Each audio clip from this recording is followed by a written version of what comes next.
Tonight, you tell yourself you'll go to bed early, and then midnight comes, and then 1. And somewhere around 2 in the morning, you're lying in the dark staring at the ceiling, completely wired, wondering why you feel more awake now than you did 3 hours ago. That's not your imagination. That's your biology working against you. And the reason it happens goes back hundreds of thousands of years, to a version of you that had no ceiling to stare at. Your body runs on a clock, not a metaphorical clock, a literal, molecular, biological clock buried deep inside your brain. And every cell in your body is synchronized to it. Your liver knows what time it is. Your kidneys know. Your immune system knows. And for almost all of human history, that clock was set by one thing and one thing only: the sun. This internal timekeeper is called the circadian rhythm. The word comes from the Latin circa diem, meaning about a day. It runs on roughly a 24-hour cycle, and it controls almost everything your body does, including when it wants you to sleep, when it wants you to wake, and critically, when it decides you've missed your window. Because here's what most people don't know. Your body doesn't just get tired and stay tired. It has a specific moment, a precise window, when it is primed and ready to fall asleep. Scientists call it the sleep gate, and if you miss it, the gate closes. Russell Foster at the University of Oxford has spent decades studying how light and timing interact with human sleep biology. What his research makes clear is that the circadian system is not passive. It doesn't wait for you. It opens, it closes, and it moves on, with or without your cooperation. So what actually happens when you stay up past that gate? Two systems are running inside you right now. The first is called sleep pressure, or, in technical terms, adenosine accumulation. From the moment you wake up in the morning, a chemical called adenosine starts building in your brain. The longer you're awake, the more it builds. The more it builds, the heavier you feel. This is the pressure system. It is always pushing you towards sleep. The second system runs in the opposite direction. It's your circadian alerting signal. As the day goes on, your brain actually pushes back against that sleepiness. It releases a wave of alerting neurochemicals, including orexin, to keep you functional during daylight hours. This is why you don't just collapse at your desk by noon. Your brain is actively fighting the buildup of sleep pressure to keep you going. In the early evening, these two forces meet. Sleep pressure has been building all day. The alerting signal has been holding it back all day. And then, around the time it gets dark, your body makes a call. The alerting signal begins to fade. Adenosine wins.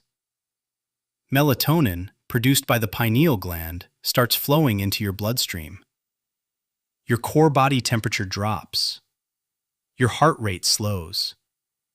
Your brain enters what sleep researchers call the sleep initiation zone. This is your sleep gate. It is biological. It is timed, and it is not infinitely open. Matthew Walker, a neuroscientist at UC Berkeley and author of one of the most cited works on sleep science, describes this window as the optimal convergence point between two opposing forces. When both signals align, falling asleep feels almost effortless. Your eyes get heavy, your thoughts soften, you drift. It happens fast, but if you stay awake past that convergence point, something strange happens. Your circadian clock doesn't stop just because you're still awake. It keeps moving, and in the hours after midnight, your body begins preparing for morning. The alerting system that wound down earlier starts to rev back up in anticipation of dawn. Your cortisol levels begin their early pre-dawn rise, typically starting around 3 or 4 in the morning. Your body temperature, which dropped to help you sleep, begins climbing back toward waking levels. You are now caught between two worlds. You are exhausted from adenosine buildup, and you are simultaneously being biologically prepared for morning. Your brain is trying to fall asleep and trying to wake up at the same time. This is why the experience of lying awake at 2 or 3 in the morning feels so specific and so maddening. It's not just tiredness. It's a conflict at the cellular level. Your heart beats a little faster. Your thoughts race. Light feels sharper. You feel a strange, brittle alertness that you didn't ask for and cannot use. Researchers call this the second wind. It's real. It has a mechanism. And it is not a sign that you're not tired. You are profoundly tired. Your adenosine levels are extremely high, but your circadian clock has started its upswing, and that signal is strong enough to partially override the sleep pressure that's been building all day. Now add one more layer. In the modern world, you have light. Not the soft orange glow of a fire, which is what your ancestors had at night, but the blue-white light of screens. And blue light, specifically the 480 nanometer wavelength, is the single most powerful suppressor of melatonin your body knows. Charles Czeisler at Harvard Medical School demonstrated in landmark research that exposure to screen light in the evening can delay melatonin release by as much as 3 hours. 3 hours. That is not a minor adjustment.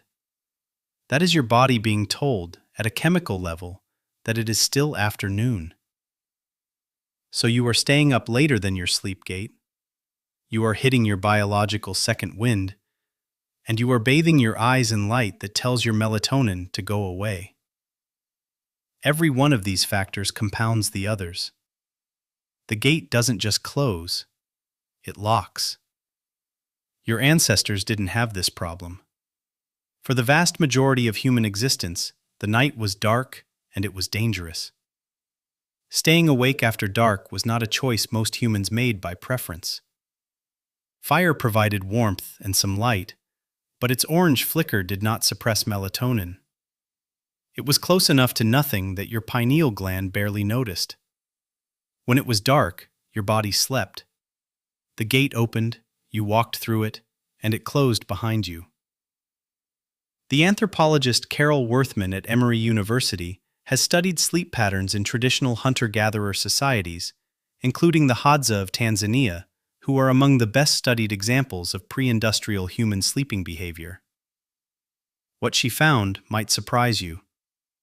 They don't have rigid bedtimes, but they almost universally fall asleep shortly after the temperature drops at night, and they wake near dawn.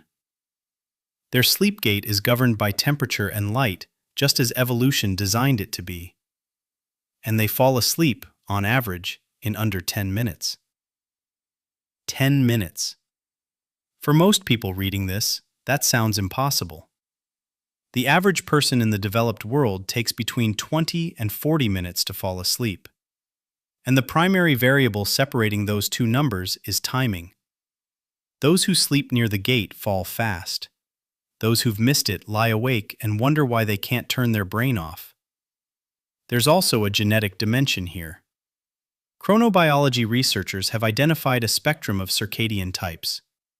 You've heard the labels, morning larks and night owls. But these are not personality types. They are genetic phenotypes driven by variations in core clock genes like PER3 and clock. Night owls have circadian rhythms that are shifted later. Their sleep gate opens later. Their morning alerting signal rises later. For them, the instruction to be in bed by 10 is not just uncomfortable, it is biologically nonsensical.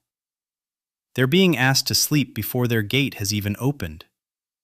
Till Roneberg at Ludwig Maximilian University of Munich has cataloged the sleep timing of hundreds of thousands of people across multiple continents. He calls the mismatch between social schedules and biological sleep timing social jet lag. His data suggests that the majority of people in industrialized societies are living in a state of chronic misalignment with their own clocks. They are always tired. They sleep through alarms. They feel human again only on weekends when they can finally sleep when their body wants them to. But here is what all of this converges on. The later you stay awake, the more forces stack against you. Your sleep gate closes. Your second wind kicks in. Your melatonin is suppressed by light. Your cortisol begins its early climb. And you find yourself in the strange, exhausted, wired state that every night owl knows intimately, lying flat in the dark, staring at a ceiling, completely unable to do the one thing your body needs most. You are not broken. You are not anxious, at least not primarily.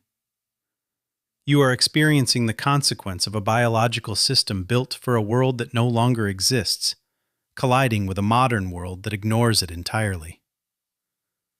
The fix, if there is one, is not willpower. You cannot simply decide to fall asleep. What you can do is work with the gate instead of against it. Dim your lights in the evening. Reduce blue light exposure at least 90 minutes before you want to sleep. Keep your room cool because the temperature drop is one of the key triggers for melatonin release. And most importantly, go to bed at the same time every night, even on weekends, to stop constantly resetting your clock. Because tonight, just like every night, your body will open that gate for you. It will release melatonin. It will drop your temperature. It will quiet the alerting system and let the adenosine finally win. It will do all of this whether you're ready or not. The question is whether you'll be there when it does. Tonight, you told yourself you'd go to bed early, and now you know exactly what happens when you don't.